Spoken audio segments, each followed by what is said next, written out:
do? Right, so I've spent the last several hours studying for the test I have tomorrow, and it's about 2:30 in the morning now, and I just can't do it anymore. I am drowning in flashcards. So I decided to take a break from all that and make a video.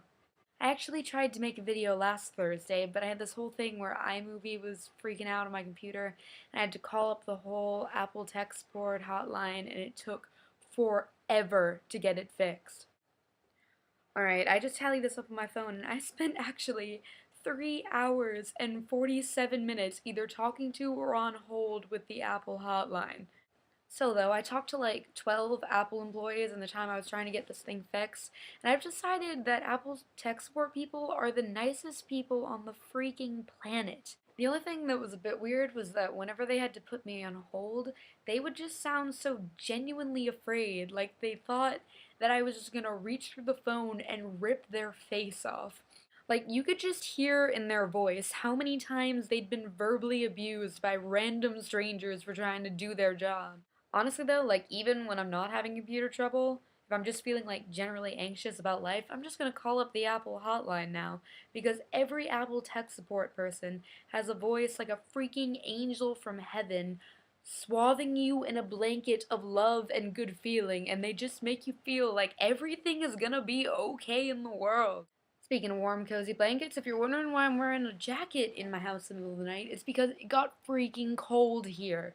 I swear, like a week ago, it was like low 80s, perfectly sunny, freaking gorgeous outside, and then somehow, overnight, it became about 35 degrees with freezing rain and like 800-mile-per-hour winds, and it just sucks. On top of that, my heating appears to be broken, which means indoor jackets for me for the foreseeable future.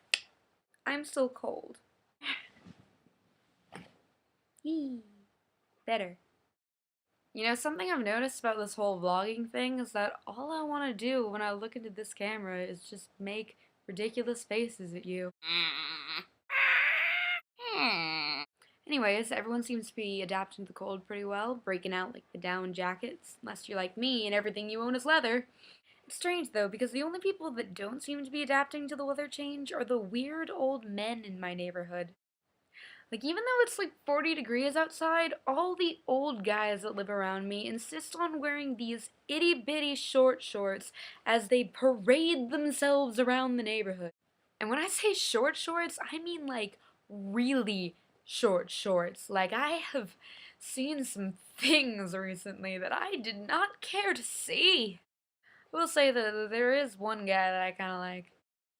He looks like he's like 68 years old, and I always see him just walking around my neighborhood in these tiny black biker shorts, a red bandana, usually a shirt, but not always, and then just these massive dragon tattoos going all up his legs. And I'm just like, yeah, old guy, you rock those wrinkly dragon tattoos. In all seriousness though, unless you have super awesome, if a bit wrinkly dragon tattoos, there is no excuse for you to be a grown-ass man walking around in the middle of winter in short shorts. It just shouldn't happen. So if you have like a father or a brother or an uncle or a cousin, just a grown man that you know that insists on wearing short shorts wherever he goes, I want you to sit him down and tell him to stop it. Like, now. Because I don't know how many more wrinkly old man legs I can stand to see.